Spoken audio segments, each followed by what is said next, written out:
From watching the Mets loss on Tuesday night, I have one question. Why in the world is Starling Marte batting cleanup?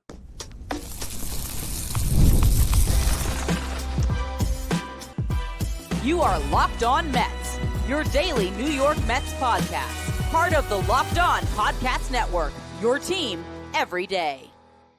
Hello to all you amazing Mets fans. You're watching Locked On Mets, part of the Locked On Podcast Network, your team every day. I'm your host, Ryan Finkelstein. I have been covering the New York Mets on this show since the 2019 season. This is the only podcast that covers the Mets 7 days a week throughout the regular season. Appreciate all of you for tuning in. Also, if you want to find some of my written work, check out justbaseball.com, where I work as the managing editor. Now, a frustrating loss on Tuesday night, especially for those of you who stayed up to watch the whole thing, as the Mets got a late start on the West Coast, 9:40 start. Means the game doesn't end until after midnight, and that meant a lot of waiting on the Mets offense to try to come around and score some runs, and those runs just never came. Zach Gallen was outstanding. David Peterson looked good early, but then some defensive miscues and his continuous struggles in the middle innings led to the Diamondbacks getting a lead, and they never looked back. And we could talk about Peterson, we could talk about Gallen, we could talk about Mark Vientos letting a ground ball go right through his legs. There's a lot of different things that we could mention, but to me, it all comes down to one at-bat. And it all comes down to the Mets losing this game before it even started, because why are they batting Starling Marte cleanup? It does not make any logical sense to me why you are sticking a 36-year-old Starling Marte that looks every bit of 36 this year, who's hitting 188 with a 294 on base and a 313 slug. That is a 606 OPS. Why is he a guy that you want to bat after Pete Alonso? What kind of protection does that give Pete Alonso? Yeah, if I'm Zach Gallen and the bases are loaded, I think I probably would walk Pete Alonso to get to Starling Marte, because you're only going to give up one run, and we saw that happen in this game. And before we talk about the most infuriating bat of the season, I think, let's try to find some logic. Why is Marte batting cleanup? This is a little bit new. And part of this is because the Mets decided to no longer bat Brandon Nimmo cleanup, and he has been responding. He's hit very well over the past week. Jesse Winker was doing a nice job in the cleanup spot, hitting 333 in 4 games there, 444 on base. And maybe the thought was, all right, we're going to keep the DH spot consistently clean up. That way Nimmo and Vientos can get comfortable batting a little bit further down the lineup. Okay, I could somewhat follow that line of logic. Somewhat. Starling Marte is 3 for 20 in the cleanup spot. That's after getting a hit in the game today. And you just lost Jesse Winker for 2 months. So who knows what the DH spot's going to be, but any continuity of the DH spot being cleanup should be out the window, because you don't really have a DH right now. That DH some days might be Brandon Nimmo, it might be Juan Soto, it might be Pete Alonso. It might be Mark Vientos. I certainly hope it's not Starling Marte every single day. And you can say, all right, well, Nimmo should be batting cleanup anymore. He's batting 273 in the 6-hole this year. He's batting 238 in the cleanup spot, but he's batting 115 fifth in the lineup. Where did Nimmo bat in the game today? Batted 5th. So I don't understand why not just put Nimmo back in the cleanup spot if it's going to be Starling Marte. It's not like he's great batting 5th.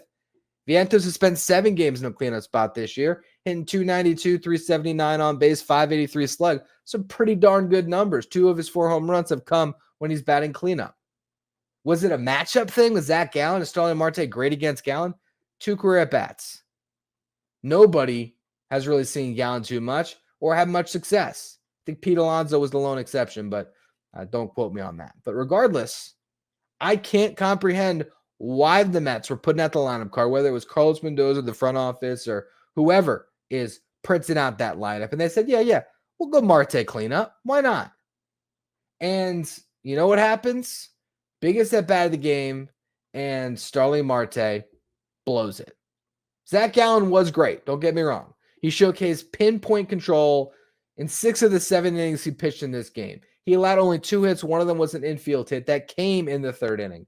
And sort of started a rally. Francisco Alvarez gets an infield hit with one out. Tyrone Taylor does a great job beating out what would have been an inning double play to extend the inning and get the top of the lineup up. Lindor draws a walk. Juan Soto draws a walk. All of a sudden, you have the bases loaded for Pete Alonso. He has a great at-bat, ends up walking, so a run comes in. Here comes Starling Marte. Bases loaded, 2 outs, tough spot.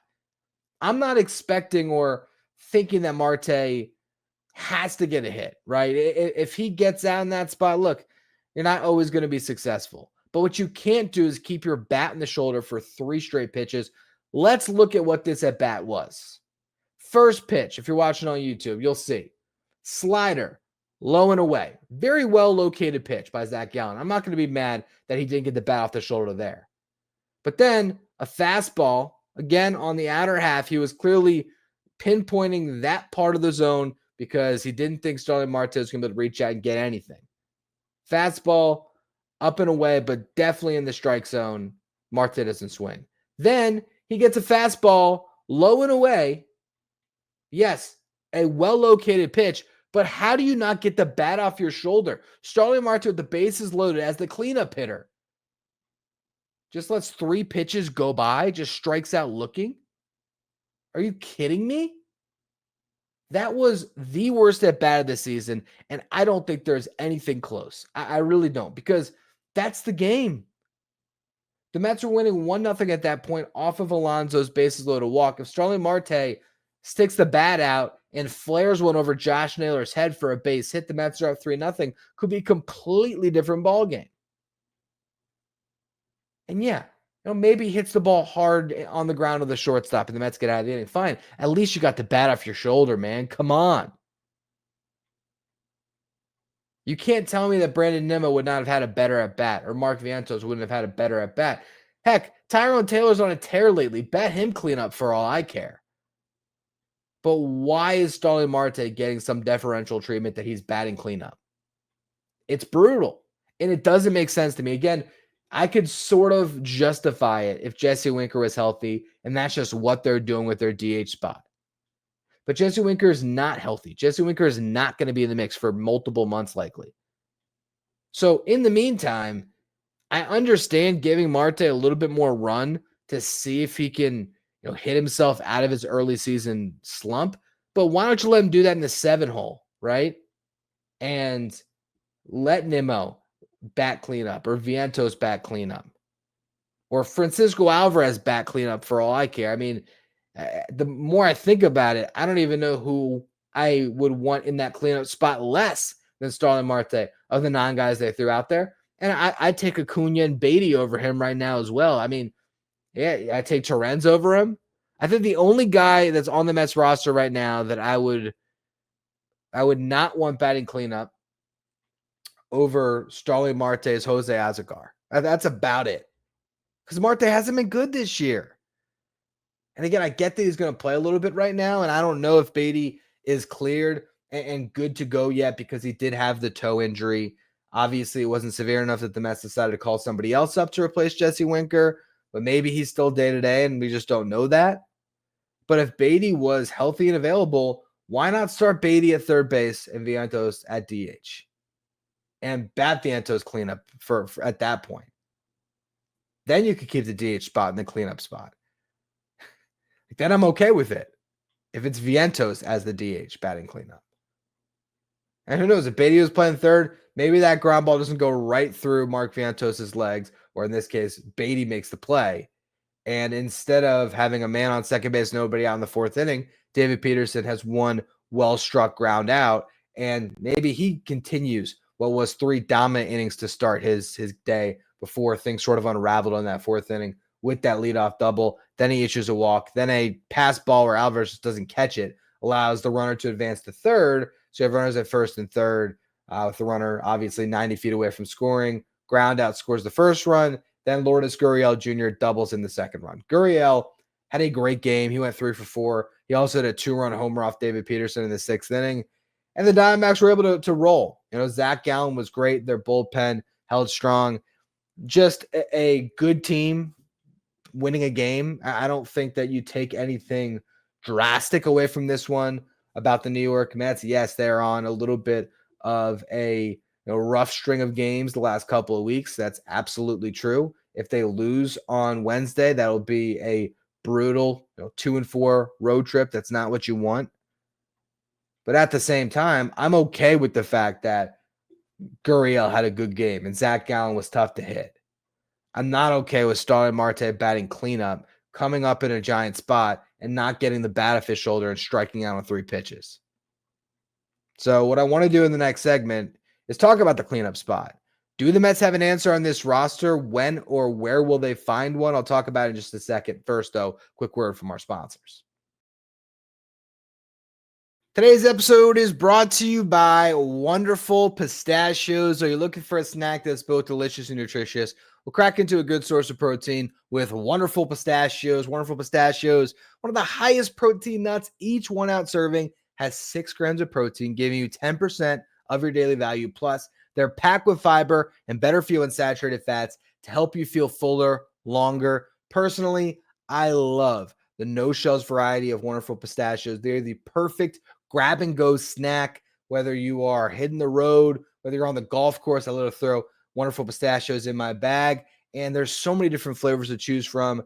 I still love the smoky barbecue as my number one. I like the honey roasted as well. Sea salt and pepper, another really good flavor. And if you love cracking open every shell for that satisfying crunch, check out the in-shell options as well for a classic favorite.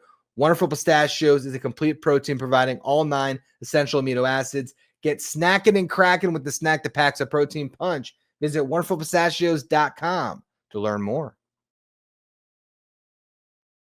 If you're watching on YouTube today, do me a favor and hit that subscribe button. Help us get closer to our next goal of 14,000 subscribers. If you're liking the video, throw a like on it and leave a comment. Who do you think should be batting cleanup for the New York Mets? I'm going to open up my case for Brandon Nimmo because to me, go back to what you started this season with. While Nimmo has not had a ton of success in the cleanup spot, what do you want in your cleanup hitter? First thing, you want power, ideally. This year, Brandon Nimmo has 7 home runs. Home run leaders in the Mets, you got Alonso, then you have Lindor and Nimmo tied for second. If I'm not mistaken, I believe Nimmo is second on the team right now in RBIs. So he is producing runs for the Mets, which is an important thing for your cleanup hitter. Let me look it up and make sure I'm right here. You got Pete Alonso obviously leading the charge with 34. Then, yes, you got Nimmo at 23 and then Lindor at 22. Got to see Juan Soto get those RBIs up 14 through 37 games. He's even got Mark Vientos ahead of him with 15 through 34 games played for Vientos. To me, Nimmo should be the guy.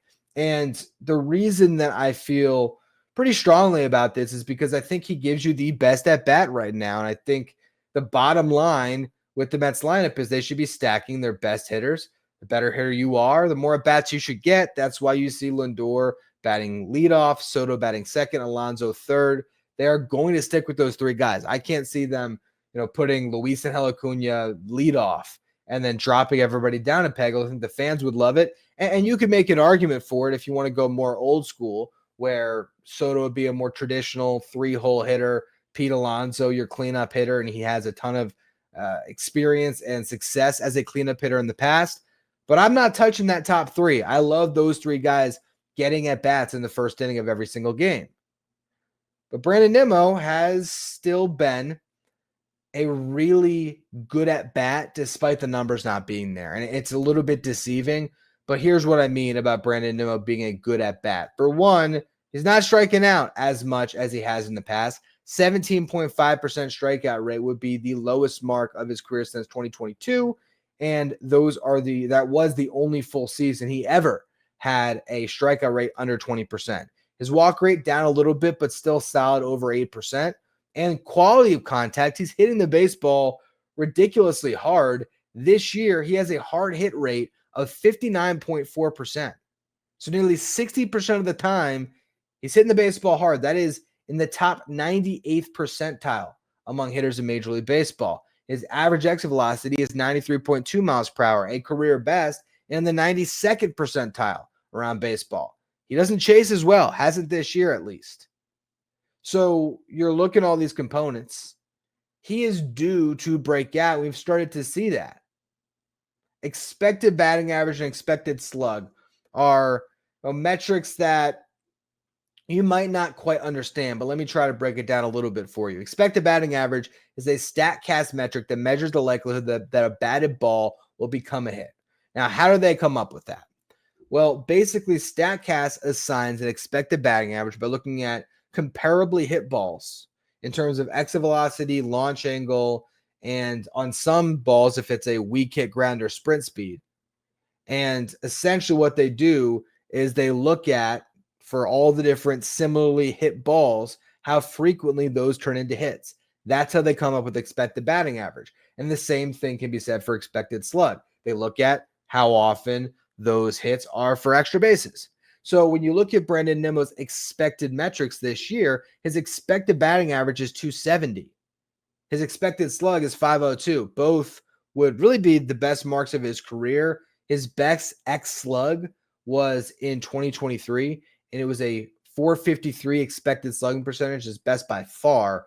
In his rookie season, he did have an expected batting average of 277, but that was only 53 batted balls. He's more than double that now, and he clearly is a well more accomplished and established hitter than that rookie season.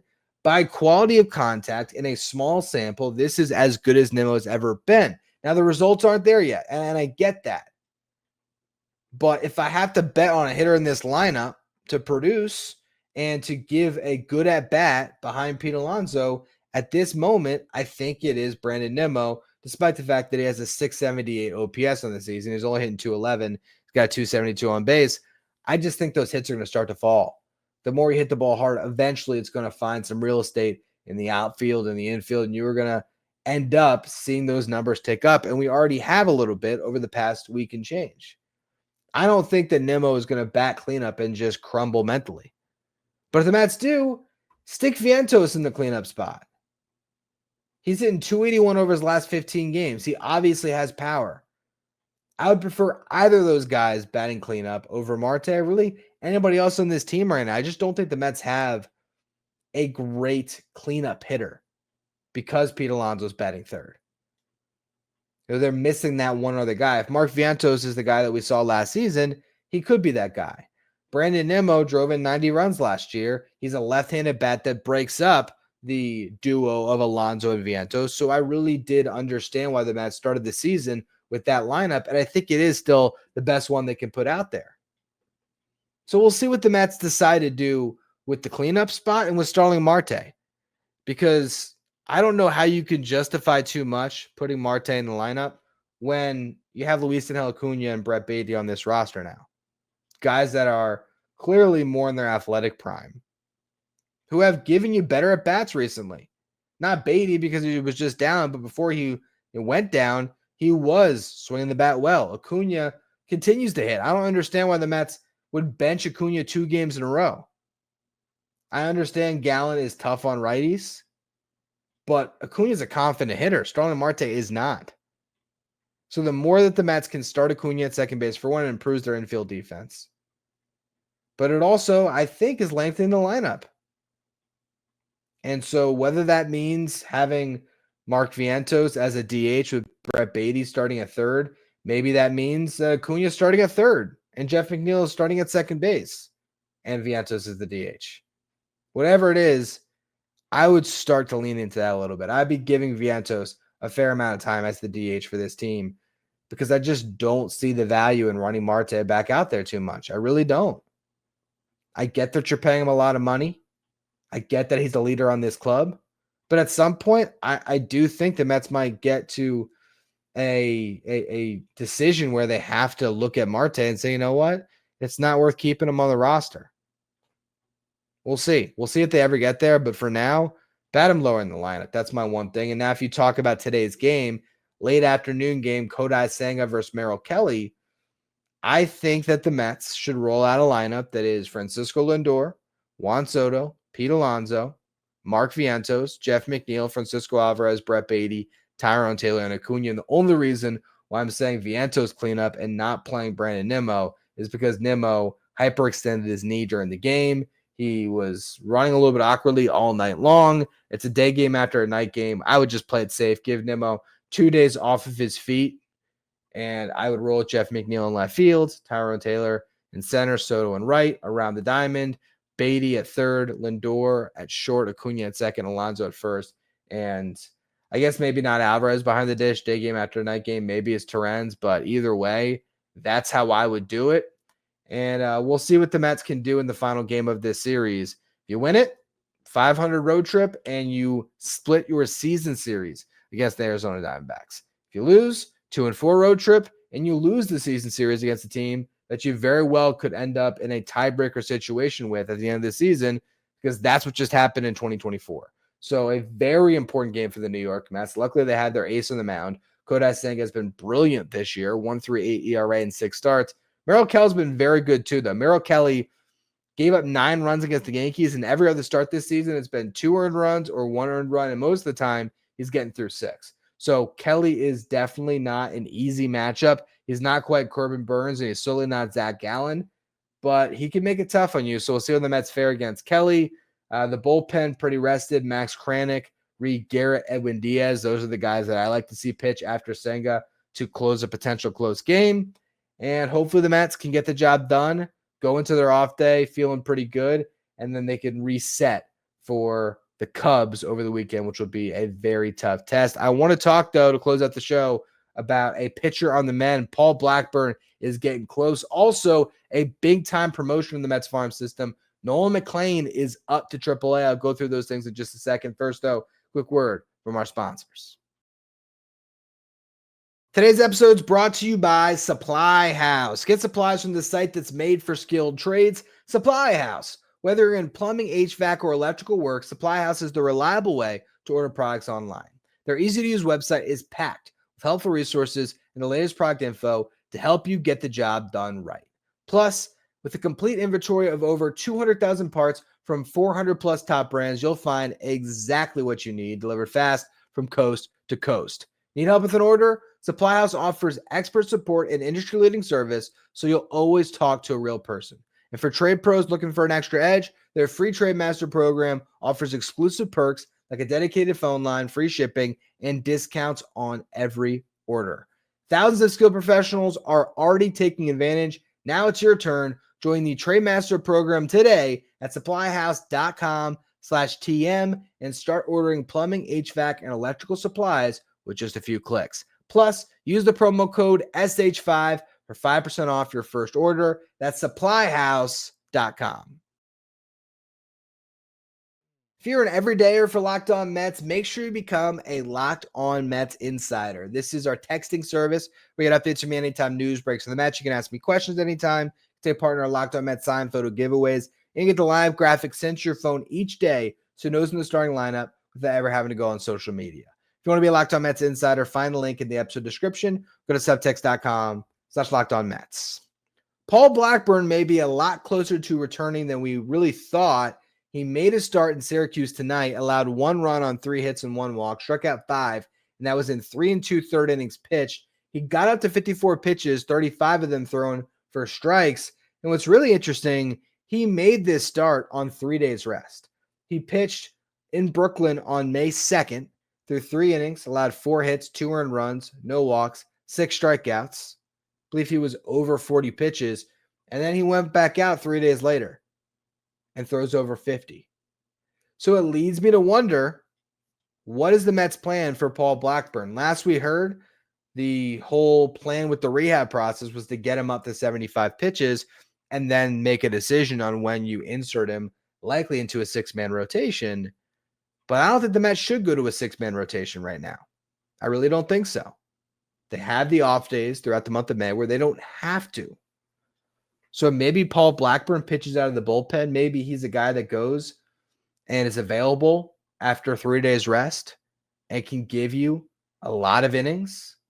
They talked about doing that to start the season. The idea of piggybacking, where Paul Blackburn could start after you had a pitcher go 5 innings and Blackburn could take you the rest of the way. Now, that is going to be a tough thing to do when it comes to holding narrow leads potentially, but it is an interesting wrinkle the Mets could throw into their bullpen, especially if Daniel Nunez doesn't look great.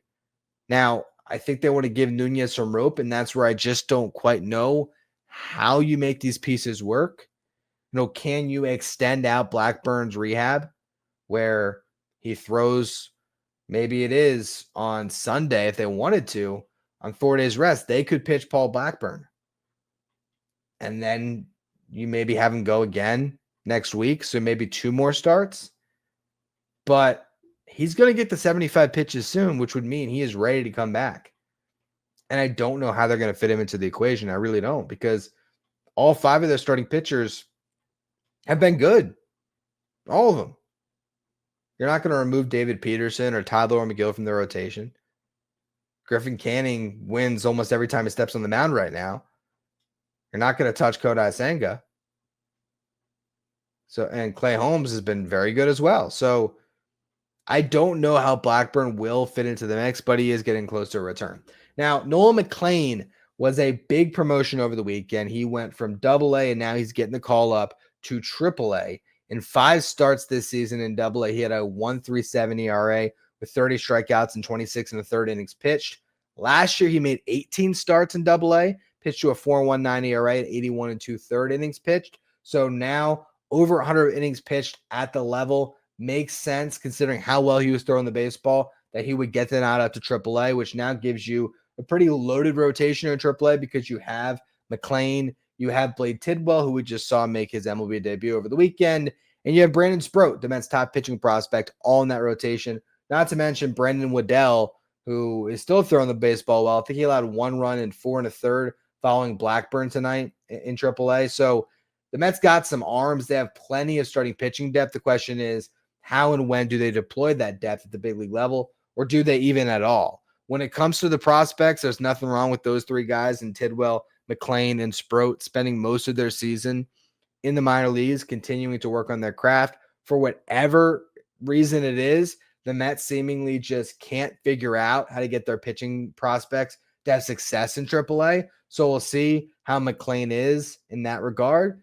This is an opportunity for McLean to really kind of jump out and make even more of a name for himself, especially now that he is pitching in the same rotation as Brandon Sproat.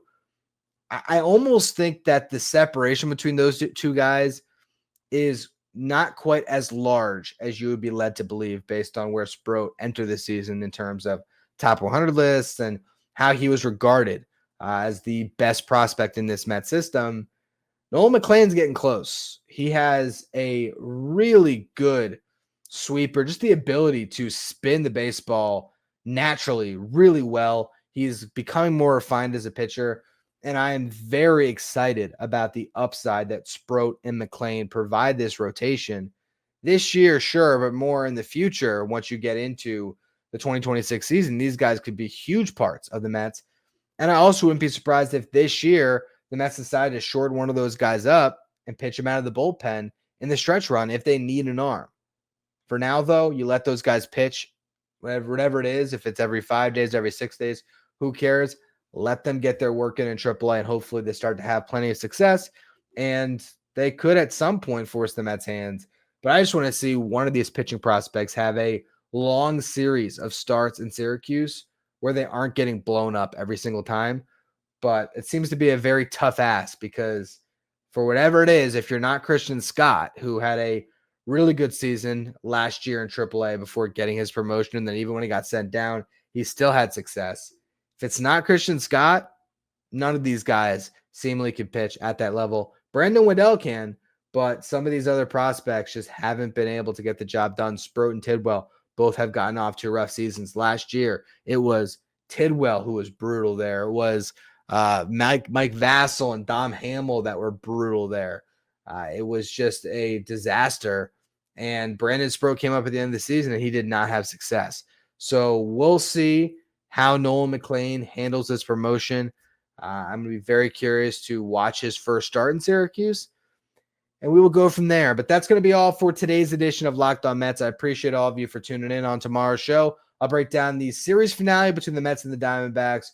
And I will also likely talk a little bit about some of the top hitting prospects in this system as we always keep our eye towards the farm for the New York Mets. Anyway, that's going to be all for today's edition of Locked On Mets. I appreciate all of you for tuning in. Make sure you follow, rate, and review wherever you get your podcast. Follow me on X at Finkelstein Ryan. Follow the show at Locked On Mets. Thank you for making Locked On Mets your first listener, your first watch every day. Now, for your second watch, head over to YouTube and check out Locked On MLB Game Night. This is the show that takes you around all 30 teams for all their games around Major League Baseball, gives you some recaps on what you might have missed. You can check out Locked On MLB Game Night on the Locked On MLB podcast feed, as well as the Locked On MLB YouTube channel.